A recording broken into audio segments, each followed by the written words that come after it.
Wiesz co?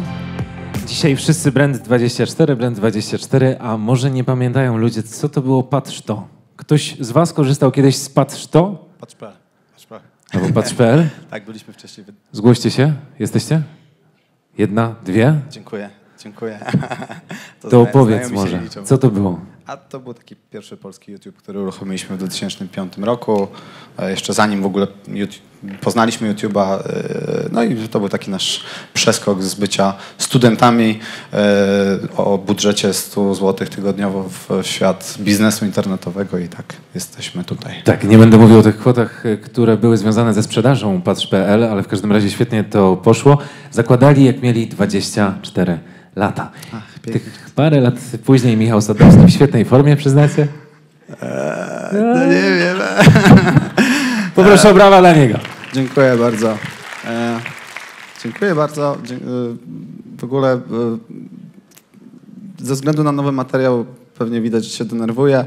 Starałem się zastosować do tych porad, które Michał podał jako mój przedmówca, ale nie wiem, czy jakby jedna porada, którą mi wszyscy tłoczyli do głowy, jak zaczynałem pierwsze prezentacje, to było, żeby wyobrazić sobie publiczność nago. I biorąc pod uwagę, że sprzedano setki dostępów streamingowych, które sprawiają, że ludzie oglądają to w dowolnym miejscu na świecie z domów, jest duża szansa, że mówię do kogoś, kto jest w tej chwili kurwa nago. Więc pozdrowienia do tych osób. Prawdopodobnie są ludzie, którzy oglądają to przy dwójeczce. Ich też bardzo serdecznie pozdrawiam, że znaleźli czas. Dziękuję wam, że zostaliście do końca tej prelekcji. Jest to dla mnie bardzo ważne, że chcę wam się spędzić 20 minut z moim skromnym materiałem. I opowiem dzisiaj o sposobach pozyskiwania klientów, sposobach budowania relacji z klientami, w szczególności za granicą, z naszych doświadczeniach w tym obrębie. I przyznam, że kiedy zaczynaliśmy tą naszą historię z ekspansją zagraniczną w 2014 roku, popełniliśmy masę błędów. Jedną z pierwszych decyzji, jakie podjęliśmy w kontekście tego, że praktycznie nie znaliśmy nikogo w Stanach Zjednoczonych, było wykupienie sobie wirtualnego adresu na Manhattanie, czyli jakiejś skrzynki pocztowej, takiego P.O. Box. Do niego dokupiliśmy numer telefonu, który idealnie spajał się z tym adresem na Manhattanie, więc to wszystko z perspektywy amerykańskich biznesów wyglądało tak, jakbyśmy byli solą amerykańskiej ziemi, byli amerykańską spółką i tak dalej. No i zaczęły się pojawiać telefony. Ja pamiętam, że jeden z takich telefonów odebrałem w trakcie firmowej wigilii, godzina 23:30, dzwoni telefon, widzę, że dzwoni Ameryka, więc szybko zapieprzam, szukam gdzieś w hotelu miejsca, gdzie nie byłoby, słuchać, jesteś szalona, akurat lecącego z parkietu, znajduję pokój na miotły i detergenty, w którym zamykam się, odbieram telefon od klienta, okazuje się, że firma aktualnie przechodzi kryzys wizerunku, mają jakąś tam burzę w internecie, potrzebują pomocy z konfiguracją projektu, więc problem jest taki, że wszyscy, którzy specjalizują się w konfiguracji projektu, jedzą na dole śledzia, więc ja zbiegam na dół na tą wigilię firmową, wyciągam z niej Mika Griffina na jego komputerze, szybko konfigurujemy projekt dla klienta, kopiujemy dane do jego konta, szybko ja wracam do pokoju z miotłami i detergentami, odzwaniam do klienta, mówię, wszystko jest skonfigurowane na waszym koncie, jest jakby piękna, klient jest zadowolony, czy potencjalny klient jest bardzo zadowolony, jest piękna historia. Jakby klient nie miał nigdy pojęcia, że dzwoniąc na numer w Manhattanie dodzwonił się do gościa, który siedział w pokoju na miotły w hotelu, w jednym z hoteli nad Zalewem Zegrzyńskim, gdzie akurat mieliśmy wigilię. I wszystko wyglądało absolutnie pięknie, przybicia piątek, jest git, tutaj wzorowa obsługa klienta z Ameryki, pięknie, dopóki klient nie napisał nam wiadomości godzinę później. I jak pewnie się domyślacie, był to spory problem, bo jedyny sposób, czy jedyny raz, kiedy odwiedziłem nasze biuro, to na Street View, więc jedyny sposób, w jaki mogłem opisać to, co robiłem i to, gdzie tam byłem, gdzie możemy się umówić, jakby nie było absolutnie mowy o jakimkolwiek spotkaniu, więc to tak trochę pokazało, że my się zachłysnęliśmy w pewnym sensie tą amerykańskością. Staraliśmy się być bardziej amerykańscy niż sami Amerykanie, ubierając w najbardziej amerykańskie marki, ciuchy i tak dalej. I znosząc Apple'a, pijąc kawę ze Starbucksa.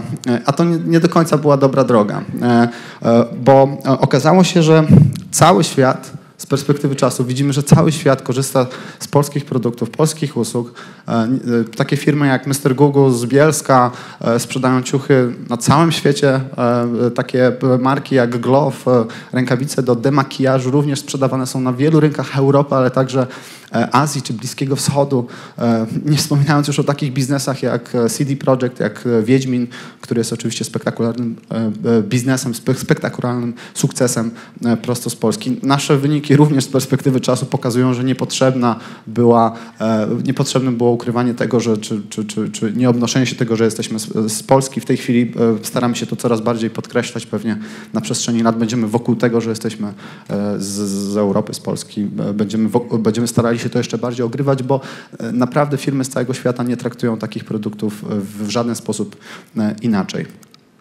I na przestrzeni tego 2,5 roku, kiedy budujemy zagraniczną wersję narzędzia, zebrałem garść takich dobrych praktyk, które mam nadzieję wam się przydadzą. Zawsze taką prezentację zaczynam od zastanowienia się, czego nauczyłem się od ostatniej swojej prezentacji na I Love Marketing i staram się większość tych rzeczy wrzucić właśnie do tych slajdów. Pierwsza rzecz, którą zacząłem od numeru 2, nie wiem czemu. Tak to jest niestety. Pierwsza rzecz to świadomość lejka konwersji i tutaj chciałem pokrótce opowiedzieć o systemie premii, jaki mamy w Brand24, jaki konkretnie ma dział marketingu w Brand24. Poza podstawowym wynagrodzeniem, które wypłacamy naszej dzielnej załodze marketingowej, mają też premię od sprzedaży, co jest nietypowe w działach marketingu. Zazwyczaj w działach marketingu historycznie wynagradzało się na przykład za ruch dowieziony na stronę, za konta testowe wygenerowane w jakimś narzędziu, produkcie, za lidy, które wygenerował. Jakby historycznie dział marketingu dowoził lidy, a resztą zajmował się dział sprzedaży. U nas kompetencje działu sprzedaży i kompetencje działu marketingu bardzo mocno się przeplatają i dzieje się to z ogromnym pożytkiem dla firmy, co zaraz pokażę. Tak wygląda przeciętny miesiąc w naszej działalności. Z 73 000 osób, które wchodzą na naszą stronę, jesteśmy w stanie przekonwertować około 7% na konta testowe, z których pozyskujemy około 161 płatnych klientów. W tej chwili tych klientów dobijamy 2000. Pewnie trzeba będzie nagrać jakieś pojebane wideo z tej okazji. Natomiast to, co wprowadził nowy system premii dla działu marketingu, to ci ludzie stali się wspaniałymi ekspertami jakby analizy lejka konwersji i mają świadomość każdego etapu, całej drogi, jaką przechodzi użytkownik, jakby korzystając z naszego narzędzia. Ich zadaniem już nie jest tylko dowiezienie użytkownika na stronę i nara, reszta należy do działu sprzedaży. Oni są świadomi jakby procesu, jaki przechodzi użytkownik przez całą swoją drogę, przez całą swoją przygodę z naszym narzędziem. Dlatego zaczęli korzystać z narzędzi analitycznych takich jak HIP czy CUX, narzędzi, które pozwalają zrozumieć, gdzie tracimy najwięcej użytkowników, narzędzi, które pozwalają analizować konwersję na każdym z etapów, przez który musi przejść użytkownik. Zaczęli oglądać sesje tych użytkowników w takich narzędziach jak Hotjar, gdzie można podglądać wszystko, co widzą ludzie. Możemy siedzieć za użytkownikami czy za ekranem naszych użytkowników. Co więcej, zaczęli się maczać paluszki w budowie komunikacji, bo inaczej komunikujemy się z użytkownikami, którzy przychodzą do nas takiego serwisu jak Quora, inaczej komunikujemy się z użytkownikami takich serwisów jak na przykład Marketplace, G2 Crowd, GetUp i tak dalej. Więc personalizacja tego kontaktu jest dla nas jednym z największych wyzwań. I to jest coś, czym też interesują się ludzie z naszego działu marketingu, więc ich odpowiedzialność bardzo mocno przesuwa się właśnie w stronę sprzedaży, którą są kompensowani. Nie wiem, czy to mają $50 od każdego sprzedanego konta. Często jest tak, że za pojedynczego klienta wypłacamy premię kilku osobom, bo wiele kanałów składa się na pozyskanie konkretnego klienta. Czasami jest tak, że pierwszy kontakt wygenerował na przykład Marketplace w stylu getup.com, drugi kontakt wygenerował remarketing, trzeci kontakt to był blog. I wtedy 3 osoby dostają tak naprawdę premię i my nie mamy z tym najmniejszego problemu, bo uwielbiamy się dzielić, jeśli jest czym się dzielić. I wyniki takiego podejścia są, myślę, bardzo, bardzo dobre. Tutaj macie wykres ilości rejestracji w naszej zagranicznej wersji naszego narzędzia. Od momentu, w którym rozkręcaliśmy tą wersję, w którym mieliśmy słownie 0 ruchu, bo nie znaliśmy nikogo za granicą, kto mógłby być wstępnie zainteresowany naszym produktem, w tej chwili pozyskujemy około 5000 kont testowych miesięcznie przy 76 000 ludzi odwiedzających naszą stronę. Więc myślę, że ta praktyka przenoszenia odpowiedzialności, przenoszenia świadomości marketerów w stronę sprzedaży będzie bardzo mocno postępować i jakby ludzie, z którymi pracuję w dziale marketingu, to są najlepsi ludzie pod słońcem, bo są właśnie świadomi tego, jaką drogę przechodzi klient w całym swoim cyklu życia. Parę słów na temat treści wideo. Bardzo ciekawym trendem jest wykorzystanie YouTube'a jako drugiej największej wyszukiwarki na świecie. Ogromnym wyzwaniem jest oczywiście stworzenie wartościowych treści wideo, które tworzyć jest ciężko. Ich produkcja jest kosztowna, jakby cały proces tworzenia klipu wideo jest często pracochłonny, kosztowny i tak dalej. Natomiast powstają takie technologie jak na przykład Lumen 5, który odkrył nasz dzielny Mateusz Czech z Brand24. Technologie, które pozwalają artykuł, wpis na blogu, który generujemy dzisiaj pewnie wszyscy sporo, albo wszystkie firmy, w których pracujemy, generują content marketingu sporo, zamienia taki klip w ciągu dosłownie kilku klików na treść wideo. Treść wideo tego typu.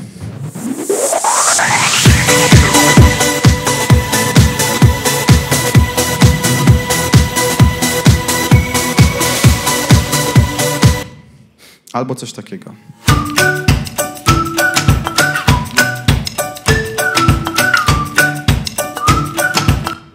Więc coraz częściej jesteśmy w stanie wykorzystywać zautomatyzowane technologie, narzędzia, które w ciągu kilku klików pozwalają nam generować treści wideo, dzięki którym pozycjonujemy się i wychodzimy przed klienta w kanale, który w tej chwili jest jakby bardzo jeszcze nie odkryty w pewnym sensie. To znaczy większość z naszych firm generuje treści tekstowe, treści na blogu, najróżniejsze raporty, analizy, natomiast bardzo mało firm produkuje content wideo, który jest wartościowy. Jednym z wyjątków jest zresztą sprawny marketing. Ich content wideo jest myślę świetny i Cezarego cały czas męczę o to, żeby zaczęli tworzyć tego typu treści po angielsku, bo jest na to gigantyczny potencjał.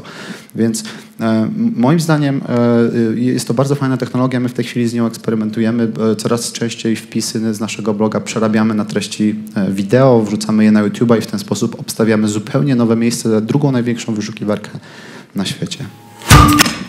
Kolejna rzecz, której chciałem dotknąć, to budowa zaufania, które jest arcyważne przy wyborze abonamentu, przy wyborze produktu, który testujemy. Zazwyczaj w tej chwili przed zakupem klienci robią research na temat dowolnego produktu, niezależnie od tego, jak tani czy jak drogi. W naszym przypadku odbywa się to bardzo często, więc jest arcyważne na to, jakie opinie trafiają użytkownicy, którzy potencjalnie są zainteresowani takim produktem jak nasz. Dlatego stworzyliśmy profile naszej firmy na takich platformach jak G2 Crowd czy GetUp, profile, na których ludzie z dowolnych miejsc w sieci mogą publikować opinie na nasz temat. Te opinie kumulują się w jednym miejscu i bardzo dobrze pozycjonują się w Google, przez co w momencie, w którym ktoś robi research i sprawdza, czy Brand24 to jest firma, która 5 lat temu stworzyła narzędzie i od tamtej pory go nie rozwija, czy może jest to firma, która żyje, która cały czas dokłada jakieś nowe funkcje systemu, no pojawiają się nowe recenzje. Jakby łatwo sobie wyobrazić, że ta druga to jest pewnie firma, której bardziej ufamy, z której łatwiej skorzystać. I my zauważyliśmy, że ludzie, którzy przechodzą przez takie marketplace'y, przez takie miejsca recenzji, są jakby w naturalny sposób jest dużo większe prawdopodobieństwo tego, że kupią produkt. Dlatego my sami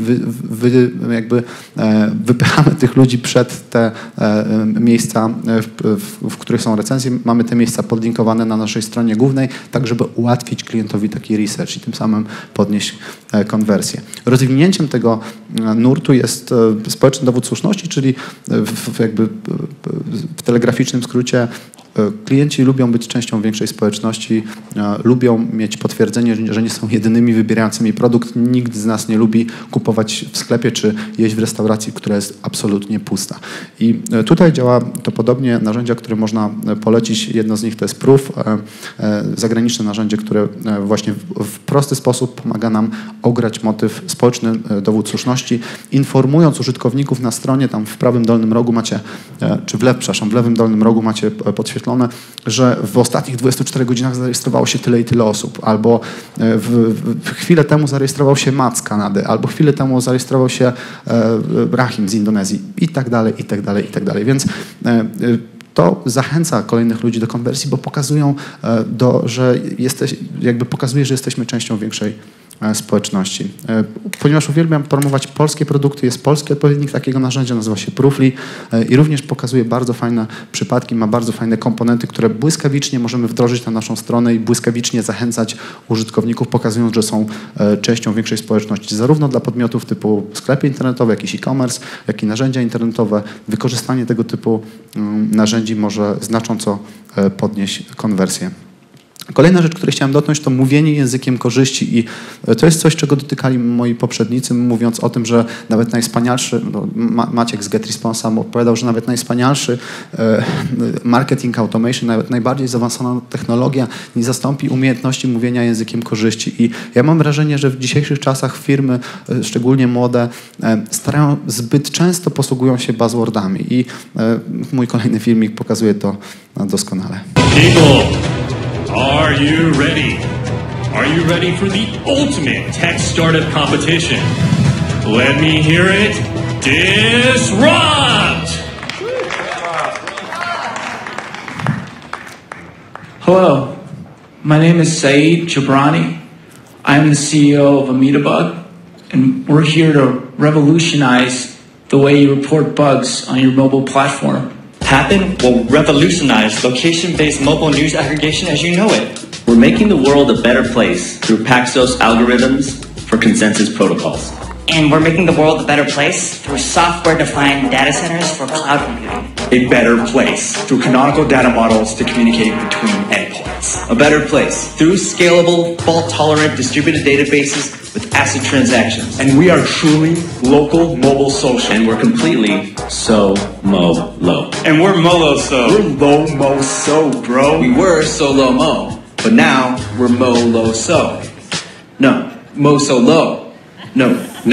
Więc warto posługiwać się językiem, który nasi odbiorcy naprawdę rozumieją. Nie warto posługiwać się przesadną ilością buzzwordów, które sprawiają, że wyglądamy pewnie bardziej inteligentnie, bardziej fancy, ale tak naprawdę nie przekazujemy wartości, którymi chcemy nawiązać. My na przykład nie używamy w ogóle takich słów jak zakup, oferta, cennik, dopóki klient sam pierwszy ich nie użyje.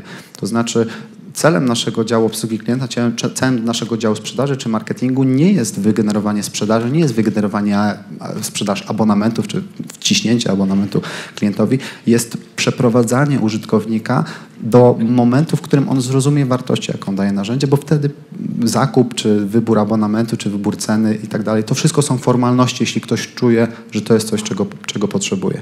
I tutaj lubię nawiązywać do czegoś, czego ostatnio nauczył nas Paweł Tkaczyk na jednym z warsztatów, który robił wewnętrznie u nas Brand24. Powiedział nam, że trzeba nawiązywać do potrzeb, z którymi ludzie budzą się, z którym nasza grupa docelowa się absolutnie budzi i to wydaje się tak proste, a naprawdę jest skutecznym ćwiczeniem, które warto realizować przy tworzeniu kopii, czy przy tworzeniu nowych kreacji i nowej komunikacji. Kolejna rzecz to wyczucie czasu, coś, z czym absolutnie sobie nie radzę. Widzę, zostało mi 30 sekund na jeszcze 80 slajdów. Nie jest tak źle. Natomiast nawet najfajniejsza wiadomość, nawet najlepiej zaprojektowana komunikacja może się okazać błędna, kiedy będzie wysłana w nieodpowiedniej chwili. Moim ulubionym przykładem czegoś takiego jest Pokémon, który zachęca do wyjścia na dwór podczas huraganu. Więc w naszym przypadku my stosujemy zupełnie inną komunikację na różnych etapach przygody, jaką przechodzi użytkownik z naszym narzędziem. Zupełnie inne komunikaty są na początku, kiedy komunikujemy korzyści, zachęcamy do przetestowania i tak dalej, a zupełnie inne komunikaty są jakby u kresu, nazwijmy to, albo w momencie, w którym klient potencjalnie może być zainteresowany zakupem. Wtedy bardziej komunikujemy właśnie ten społeczny dowód słuszności, pokazujemy mu marketplace'y, pokazujemy, że jesteśmy narzędziem, które się szybko rozwija i tak dalej, i tak dalej. I to po prostu działa. Ostatnie rzeczy, które chciałem wspomnieć, to z jednej strony możliwość zaskakiwania czy zyskiwania ambasadorów marki i na poprzednich I Love Marketing konferencjach pokazywałem wam przykład naszego filmiku, którym witamy nowych klientów i filmików, które jesteśmy w stanie w locie tworzyć przy pomocy takich technologii jak polski Vintom. Natomiast dzisiaj pomyślałem, że pokażę wam filmik, który trochę już przedpremierowo czy zdradził Paweł w tle prezentacji, to znaczy budując relacje z kimś takim jak Paweł, rozmawialiśmy o uwzględnieniu Brand24 w jednym z newsletterów, które Paweł wysyła. Ja zażartowałem, że zabiorę Pawła auto do umycia, jeśli uwzględni nas w newsletterze. Paweł nie odebrał tego niestety jako żartu więc z całego procesu nagraliśmy filmik, odwiedziłem go, żeby zabrać jego auto na myjnie.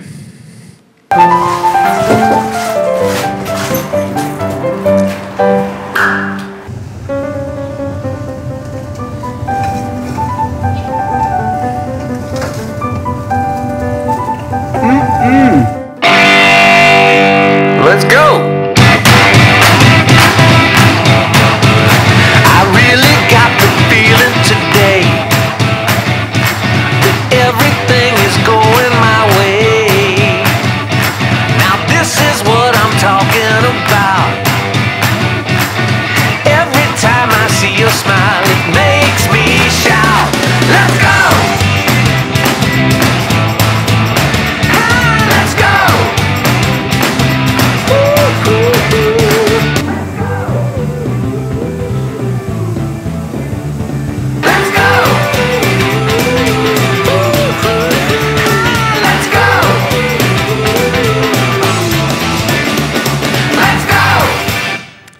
Także nie wiem w sumie jaka jest tego refleksja, ale chyba warto czasami coś odjebać. Warto czasami coś odjebać, bo to po prostu działa. Przepraszam moją mamę, jeśli to ogląda, za przekleństwa, za które zawsze mnie goni. Ostatnia rzecz, którą chciałem przedostatnia, przepraszam Czarek, której chciałem dotknąć, to włączenie się do dyskusji. Kiedy, czy jakby w internecie pojawia się masę wzmianek, które mają ogromny potencjał do tego, żeby włączyć się i wypromować swoją działalność. W tej chwili ludzie szukają firmy wykonującej stoiska handlowe na przykład takie jak ta. Ludzie szukają zespołu muzycznego na wesele.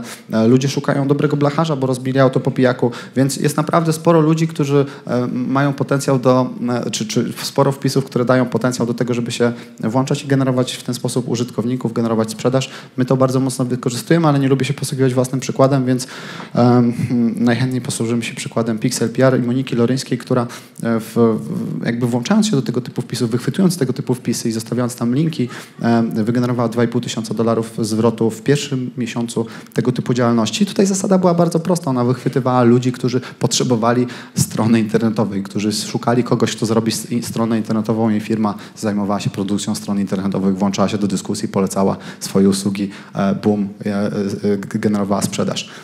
Innym przykładem tego typu, chyba jeszcze bardziej spektakularnym, jest Bosch, który pewnego dnia wychwycił wzmiankę o pralkach we wpisie Fundacji Świętego Franciszka, która w takim dramatycznym trochę wpisie szukała pomocy i prosiła o udostępnienie używanej pralki kogoś, kto to czyta, dla kociaków, które często są porzucone,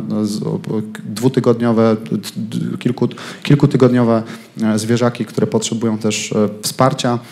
I błyskawicznie Bosch wychwycił wpis, wysłał cały sprzęt i wygenerował w ten sposób bardzo, bardzo pozytywną reakcję społeczności internetowej, bo to nie była dyskusja na temat Boscha, to nie była dyskusja w kontekście ich produktów, ich konkurencji, to była dyskusja, w której pojawiło się słowo pralka i to było kluczem do tego, żeby włączyli się do tej dyskusji. Reakcja kotów, a nie, to nie ten slajd. Tak, to jest oryginalne zdjęcie. Koty były naprawdę szczęśliwie. Ludzie bardzo, bardzo dobrze ocenili akcję. Na koniec kilka ćwiczeń, które polecam. My staramy się co miesiąc wydzielać kilka dni, podczas których nie robimy normalnych działań marketingowych, nie realizujemy podstawowych obowiązków, ale raczej skupiamy się na robieniu rzeczy, które są trochę nietypowe. Powstają wtedy najlepsze filmiki, najgłupsze rzeczy, które robimy. Natomiast powstają też rzeczy, które są wartościowe, bo w jednym z ostatnich pomysłów hospicja, które bardzo często zgłaszają się do nas z prośbą o rabat na monitoring internetu, my te konta dajemy im za darmo. Wymyśliliśmy, że po prostu będziemy to rozgłaszać tak, żeby hospicja były świadome tego, tego, że mogą korzystać z naszego produktu za darmo. I na koniec coś, o czym warto pamiętać, to cierpliwość, bez której nie ma tych efektów. Większość dobrych praktyk, o których tutaj powiedziałem, wymaga czasu, wymaga poświęcenia. Przykład content marketingu, który przez wiele miesięcy, żeby nie powiedzieć lat, nie generował u nas spektakularnych wyników, a mimo to w tej chwili jest na topie. I dzielmy się wiedzą, bo to, czego nam brakuje, to, co dzieli nas i dzieli Polskę od tego, żeby więcej firm sprzedawało swój produkt za granicą, żeby było więcej takich przykładów jak CD Projekt, jak Glove czy inne firmy tego typu, jest wiedza, jest wymiana wiedzy, przepływ informacji. Dlatego takie wydarzenia są tak bardzo ważne. Wydarzenia, na których ludzie bez skrupułów, bez trochę zahamowań pokazują wyniki swojej działalności, dzielą się fuck-upami, dzielą się dobrymi praktykami. I wiem, że rodzi to pewne zwątpienie. Wiem, że większość ludzi boi się, że w ten sposób jakby zachęcamy konkurencję do kopiowania naszych działań, które wyższe. Ale tego typu mówienie jest trochę czymś takim, jak gdybyśmy mówili, że ktoś, kto obejrzy kurs tenisa z Rogerem Federerem, za chwilę będzie grał tak jak on. Tak nie jest. Dlatego promujmy otwartość, bo o ile mam nadzieję, że nauczyliście się czegoś i zdobyliście jakąś wiedzę z mojej skromnej prezentacji, o tyle wiem, że w rozmowach z wami to ja mogę nauczyć się bardzo wiele. Dziękuję ślicznie. Michał Sadowski. Przepraszam za przedłużenie. A odrobinę. No góra 7 minut. Co Tu to tam w ogóle dla ciebie, ziomek jest w ogóle mistrzem, bo stoimy przed prelekcją, ja tak przez 5 minut i on pyta mnie o jakieś rzeczy związane z Brand24 i stoi ze mną tak. Wiesz co, Michał, mamy jakieś pytanie o tą konfigurację projektu, jakbyś mógł mi pomóc? Nie?